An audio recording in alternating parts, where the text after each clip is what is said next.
Okay, good morning, students. Last time on CRS, we talked about effective prayer, which I gave you assignments after everything, but I'm yet to see any assignment submitted for that particular topic. Please endeavor to submit the assignment. Thank you.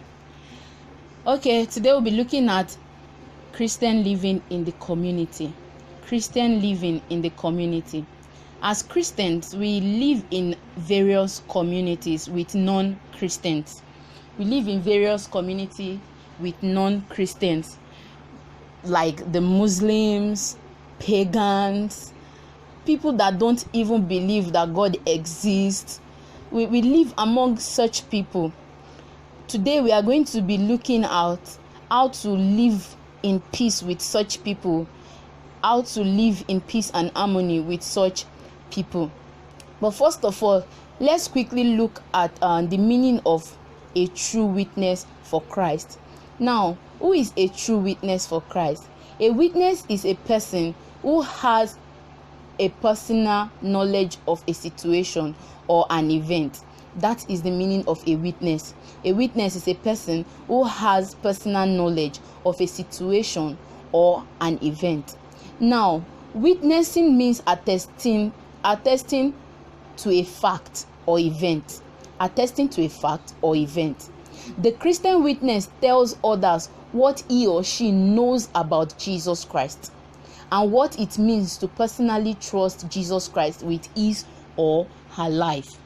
As a witness for Christ, your life is a key part of your witness. Your habits and lifestyle should reflect a life given over to Christ. It is important that in our various communities we live good examples, because Christians living in the community are salt of the community, and as salt prevents food from decaying, so Christians are expected to prevent their community from moral decay. But if they fail to do this, we as Christians, if we fail to prevent our community from moral decay, then we are of no use to that community. We are of no use to the community morally. We are to preserve values like truthfulness, decent dressing, uprightness, respect for elders, hard work, and so on and so forth. Now, truthfulness. We need to be truthful at all times. No matter the situation at hand, no matter the persecution, no matter what is happening, we need to let our yea be yea and our nay be nay. We should not in any way lie because of one gain or the other. We should uphold truthfulness. We should preserve truthfulness at all times, and we should dress decently. Now, what is dressing decently? The word nowadays, you see people wearing skimpy dresses to the point of some of them still wearing it to churches. We are not supposed to be like them as good Christians. In our various communities, people are watching us. Our fellow Christians are watching us, and even the unbelievers, the non-Christians amongst us, they are watching our lifestyles, and any little mistake we make as Christians can affect somebody's spiritual life. Maybe there is somebody in your community that has been looking up to you, and before you know, you start dressing anyhow. That person will be disappointed. Through our dressing, we need to preach Christ to people. We need to dress moderately, not wearing skimpies, exposing some sensitive parts of our bodies and all that. Also, Christians living in the community are also referred to as the light of the world. The presence of light makes people see through paths in dark environments. In a similar vein, our lives as Christians should show unbelievers in our communities the way to Christ. and Christ the everlasting light. We are therefore advised thus, let your light so shine before men that they may see your works and give glory to your Father in heaven. Every Christian has a light that has been deposited in them. There is a light deposited in you, there is a light deposited in me, your family members, and we need to let this light shine bright to the world, because through this light they will see our works and glorify our Father in heaven. Now, as Christians, we must respect elders. Not only elders, we must respect the leaders of our community and the country at large. The Bible tells us to give respect to whom respect is due, and honor to whom honor is due. The Bible also tells us to pay our dues, our taxes to whom tax is due. These are some of the laid down laws of the land that we must obey. The Bible also commanded us to obey these laws. We should obey those in authority. We should obey the law of the land. As a good Christian student, we must not go against the law and regulations given by those in authority.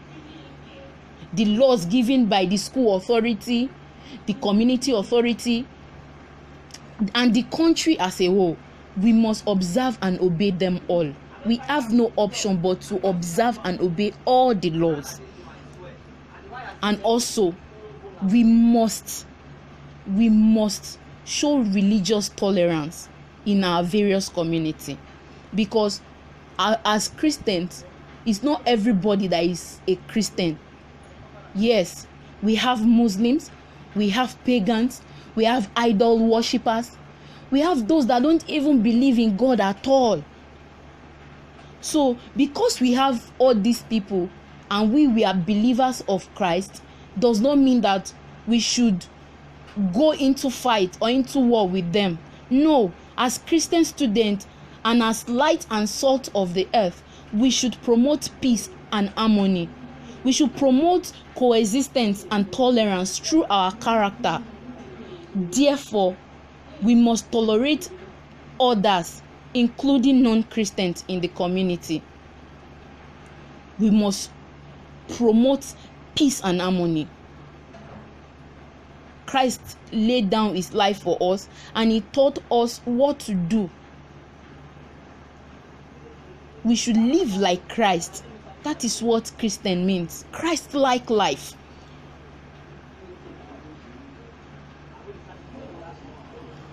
As Christians, we should live a life worth emulating. We should live with good examples, because we don't know who is watching us. A lot of people are watching us as Christians, and we cannot live an ungodly life, showing them that making them, as in leaving them with no option that to mock the God that we serve. We must live a good life of example. Peaceful coexistence and religious tolerance simply means the capacity to live together in harmony. We must live in peace and tolerate in our various community, and tolerance in our various community. We must live in peace and tolerance in our various communities rather than live in violence. Christ never lived in violence. People who persecuted him, people who nailed him to the cross, he had every right to fight them or to even lay curses, to behave in a very bad way to them. But he never for once did commit any violence against them. In fact, he prayed for them.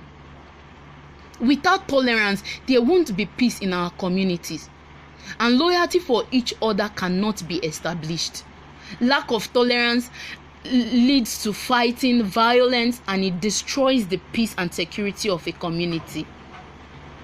We should know that peaceful coexistence and religious tolerance is very, very important, as it plays a vital role to establish peace and love from the smallest unit of the community to the highest unit of the community. As good Christians, we should take up our civic responsibilities. What is civic responsibility? Civic responsibility can be defined as the responsibilities of a citizen. That is, the duties expected from all members of a society. Now, what are some of these duties expected from members of a society? Number 1, we need to support and defend the Constitution. 2, we need to stay informed of the issues affecting your community. Don't say, what concern me? If they like, let them be killing themselves in so place, so long as it did not come near my household. No, that is not the attitude of a Christian. As a good Christian, you need to take this up. You need to take it to God in prayers. Even though you don't have to go there and fight with them, you have to take it to God in prayers. Pray for your community. Pray for peace and harmony in your community. We should participate in the democratic process. In a community in the community where you are living, are you participating in democratic process?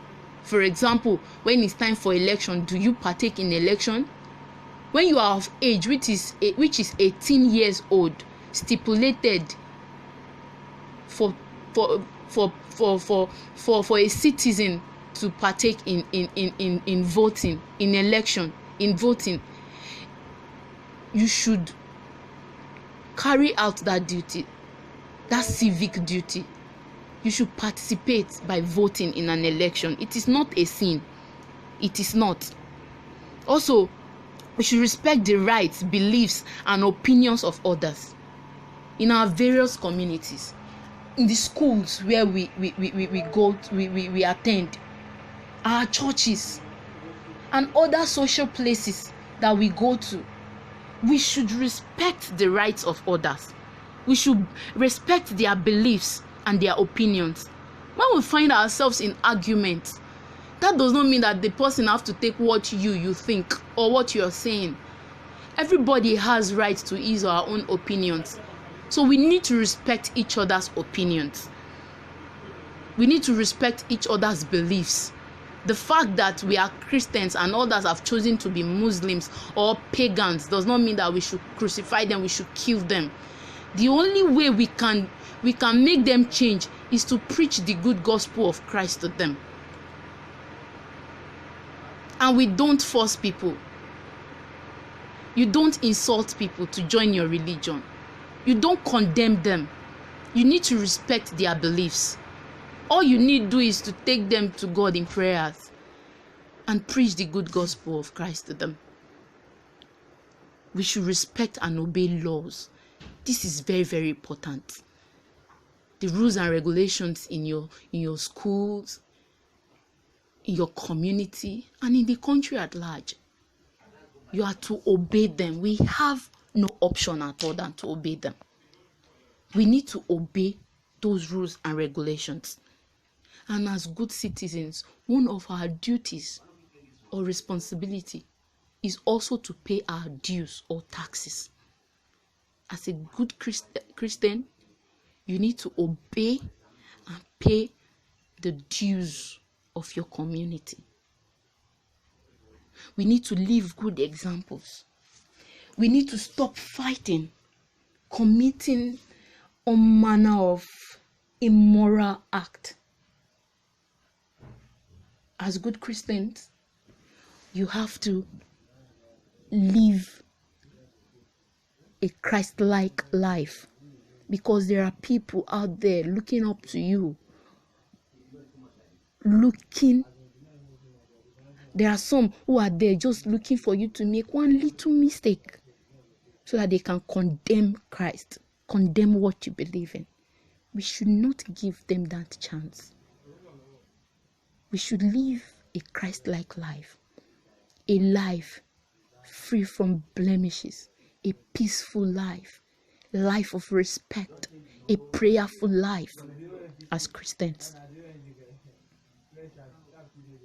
We should learn to live peacefully among people who don't believe in what we believe in. I pray as we do this, God will continue to bless us all. Please, I gave you assignment the last time. None of you submitted. So today, I'll be giving you another assignment, which I'm expecting you to submit together with the first one. Now, the first assignment is number one assignment with reference to First Peter.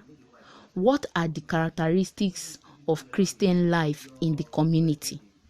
What are the characteristics of Christian life in the community? Number 2, state the behavioral patterns with which Peter recommended for Christian servants living among non-Christians. State the behavioral patterns which Peter recommended for Christian servants living among non-Christians.